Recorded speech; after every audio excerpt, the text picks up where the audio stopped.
ಈಗೇನ್ ಮಾಡೋದು? ಈ ಆಡ್ ಕೊಟ್ಟಿರೋದು ಯಾರು ಅಂತ ಮೊದಲು ತಿಳ್ಕೋಬೇಕು ನಾವು. ರಾಕೇಶ, ಈ ಕಾಂಟ್ಯಾಕ್ಟ್ ನಂಬರು ಯಾರ್ದು ಅಂತ ಗೊತ್ತಾದ್ರೆ ಈ ಆಡ್ ಕೊಟ್ಟಿರೋದು ಯಾರು ಅಂತ ಫೈಂಡ್ ಔಟ್ ಮಾಡ್ಬೋದು. ಆ ನಂಬರ್ ಅಡ್ರೆಸ್ ಸಿಕ್ಕಿದ್ರೆ ನಾವ್ ಅಲ್ಲಿಗೆ ಹೋಗ್ಬೋದು. ಸೂಪರ್ ಭೈರವಿ, ಹಾಗಿದ್ರೆ ಈ ನಂಬರ್ ಅಡ್ರೆಸ್ನ ಈಗಲೇ ಹುಡ್ಕೋಣ. Don't worry Rakesh, dad close friend ಒಬ್ರು ಡಿಪಾರ್ಟ್ಮೆಂಟ್ ಅಲ್ಲಿ ಇದ್ದಾರೆ. ಅವ್ರ ಹೆಲ್ಪ್ ತಗೊಂಡು ನಾವ್ ಈ ಕೆಲಸ ಮಾಡ್ಬೋದು. ಸೂಪರ್ ಭೈರವಿ. ಅಡ್ರೆಸ್ ಸಿಕ್ಕಿದ್ರೆ ಈ ಆಡ್ ಕೊಟ್ಟಿರೋದು ಯಾರು ಅಂತ ಗೊತ್ತಾಗುತ್ತೆ. ಅಪ್ಪ ಅಮ್ಮ ಆಗಿದ್ರೆ ತುಂಬಾ ಖುಷಿ ಆಗುತ್ತೆ. ಬಹುಶಃ ಅಪ್ಪ ಅಮ್ಮ ಸಿಗ್ಲಿ ಅನ್ನೋದಕ್ಕೋಸ್ಕರ ದೇವ್ರು ನಮ್ಗೋಸ್ಕರ ಹಾಕಿರೋ ಹೊಸ ದಾರಿ ಇದಾಗಿರ್ಬೋದಲ್ವಾ? ಹೌದು ಭೈರವಿ, ಇದರಿಂದ ಒಳ್ಳೇದಾದ್ರೆ ಸಾಕು. ಬಾ, ಈಗಲೇ ಕೆಲಸ ಮುಗಿಸೋಣ. ಸರಿ ರಾಕೇಶ, ಇದನ್ನ ಆದಷ್ಟು ಪಾಸಿಟಿವ್ ಆಗಿ ತಗೊಂಡ್ ಮುಂದೆ ಹೋಗೋಣ. ಅವಾಗ ನಮಗ್ ಒಳ್ಳೆ ರಿಸಲ್ಟ್ ಸಿಗುತ್ತೆ. ಬಾ.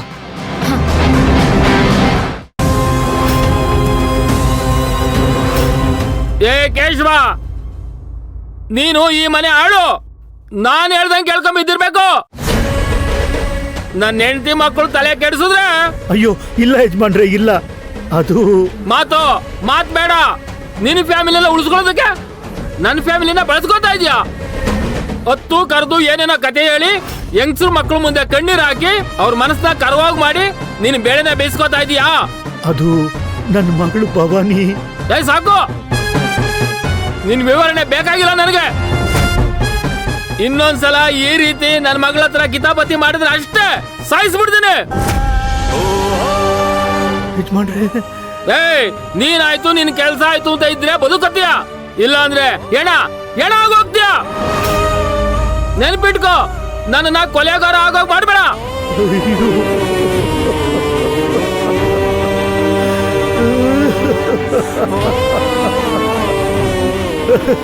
ಅಯ್ಯೋ ದೇವ್ರೆ, ನನ್ನ ಪರಿಸ್ಥಿತಿ ಏನಂತ ಹೇಳಿ.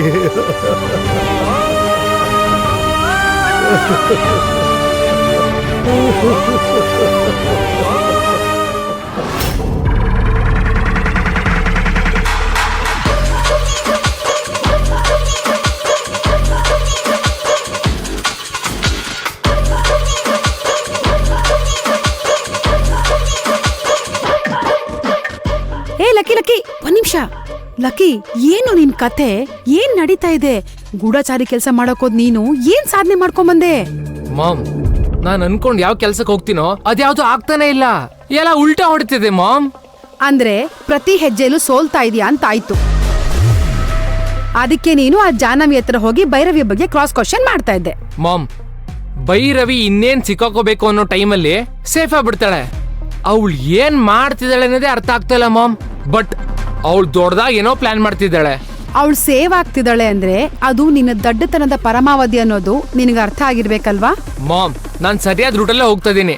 ಆದ್ರೆ ಭೈರವಿ ರೂಟ್ ತಪ್ಪಿಸಿ ಚಳ್ಳೆ ಹಣ್ಣು ತಿನ್ನಿಸಿದಾಳೆ ನನಗೆ. ಅದ್ ಹೇಗೋ ಸಾಧ್ಯ? ಮಾಮ್, ನಾನು ಅವಳ ರಹಸ್ಯ ಕಂಡಿಡಿಬೇಕು ಅಂತ ಮನೆಯಿಂದನೇ ಅವಳನ್ನ ಫಾಲೋ ಮಾಡ್ದೆ. ಅವಳ ಜೊತೆ ಆ ರಾಕೇಶ್ನು ಇದ್ದ. ಅವ್ರಿಬ್ರು ಸೇರಿ ಅದ್ಯಾವುದೋ ಹಾಸ್ಪಿಟ್ಲ್ ಹೋದ್ರು ಮಾಮ್. ಏನು ಹಾಸ್ಪಿಟ್ಲಾ? ಯಾವ ಹಾಸ್ಪಿಟ್ಲು? ಯಾರಿದ್ರು ಅಲ್ಲಿ? ಗೊತ್ತಿಲ್ಲ ಮಾಮ್. ಅವಳ ಜೊತೆ ಒಂದ್ ಹುಡುಗಿನ ಕರ್ಕೊಂಡು ಹೋದ್ರು. ಅವರೆಲ್ಲ ಸೇರಿ ರೆಸ್ಟೋರೆಂಟ್ ಹೋಗಿ ಕಾರ್ ಇಳಿದ್ರು. ಒಳಗ್ ಕೂಡ ಹೋದ್ರು. ಅವ್ರು ಬರ್ತಾರೆ ಅಂತ ಕಾದೆ ಎಷ್ಟೊತ್ತಾದ್ರೂ ಬರ್ಲೇ ಇಲ್ಲ. ಏನೋ ಹೇಳ್ತಿದ್ಯಾ? ಒಳ್ಳೆ ಕೋತಿ ಎಂಡ ಕುಡಿಸ್ದಂಗ್ ಆಡ್ತಿದ್ಯಲ್ಲೋ. ಮಾಮ್, ನಾನ್ ಹೇಳೋದನ್ನ ಸರಿಯಾಗಿ ಕೇಳು. ಅದಾದ್ಮೇಲೆ ಏನ್ ಬೇಕಾದ್ರೆ ಹೇಳು. ಇವಾಗ ಹೇಳೋದ್ ಕೇಳು ಮಾಮ್. ಸರಿ ಹೇಳು. ಮಾಮ್, ಭೈರವಿ ಹೊರಗಡೆ ಬರ್ತಾಳೆ ಅಂತ ನಾನು ಕ್ಯೂರಿಯಾಸಿಟಿಯಿಂದ ಕಾಯ್ತಾ ಇದ್ದೆ. ಆದ್ರೆ ಅವಳು ನನಗೆ ಯಾಮಾರ್ಸ್ಬಿಟ್ಲು. ಇವಳು ಇನ್ನೂ ಹೊರಗಡೆ ಬಂದಿಲ್ವಲ್ಲ ಅಂತ ನಾನು ಒಳಗಡೆ ಹೋಗಿ ನೋಡಿದ್ರೆ ಅಲ್ಲಿ ಯಾರು ಇರ್ಲಿಲ್ಲ. ಚೂಮ್ ಅಂತ ಅನ್ನೋ ತರ ಎಲ್ರು ಮಾಯ ಆಗಿದ್ರು ಮಾಮ್.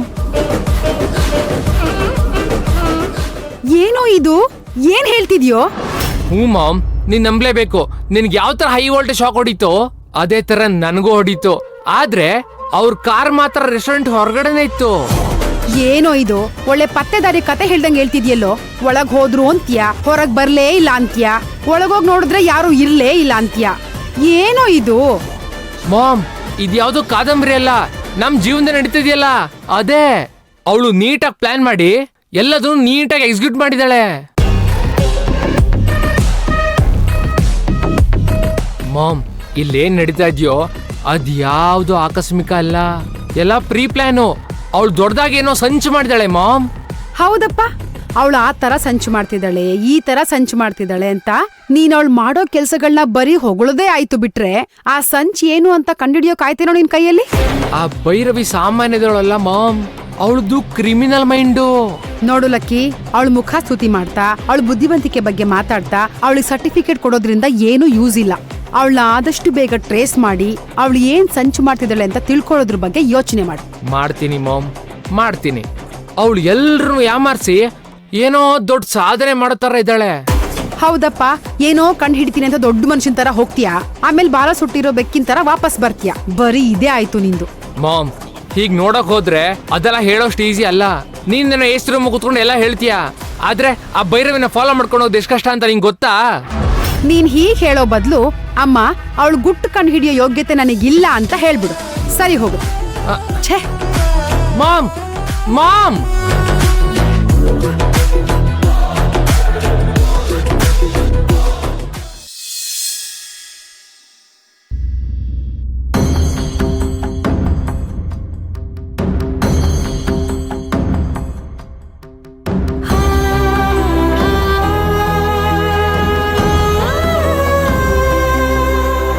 ದೇವ್ರೆ, ನಾನು ನನ್ಗೆ ಅಂತ ಇಲ್ಲಿ ತನಕ ಏನೂ ಕೇಳ್ಕೊಂಡಿಲ್ಲ. ಸದ್ಯಕ್ಕೆ ನನಗೆ ಅಂತ ಇರೋದು ನಮ್ಮಕ್ಕ ಮಾತ್ರ. ನಮ್ಮಕ್ಕ ಚೆನ್ನಾಗಿರ್ಬೇಕು, ಅವಳು ಖುಷಿಯಾಗಿ ನೆಮ್ಮದಿಯಾಗಿರ್ಬೇಕು ಅನ್ನೋದಷ್ಟೇ ನನ್ನ ಆಸೆ. ನಮ್ಮಕ್ಕ ಹುಷಾರಾಗ್ಬೇಕು, ಅದಕ್ಕೋಸ್ಕರ ನಾನು ಇಷ್ಟೆಲ್ಲ ಪ್ರಯತ್ನ ಮಾಡ್ತಿರೋದು. ನಮ್ಮಕ್ಕ ಆದಷ್ಟು ಬೇಗ ಸರಿ ಹೋಗ್ಬೇಕು, ಅಥರ್ವ ಕೂಡ ಆದಷ್ಟು ಬೇಗ ಮೊದ್ಲಿನ ತರ ಆಗ್ಲಿ. ಅವರಿಬ್ರು ಮದ್ವೆ ಯಾವುದೇ ಅಡೆತಡೆಗಳಿಲ್ದೆ ಚೆನ್ನಾಗಾಗ್ಲಿ. ಅಕ್ಕ ಖುಷಿಯಿಂದ ಅಥರ್ವನ್ ಜೊತೆ ಸಂಸಾರ ಮಾಡ್ಲಿ ದೇವ್ರೆ.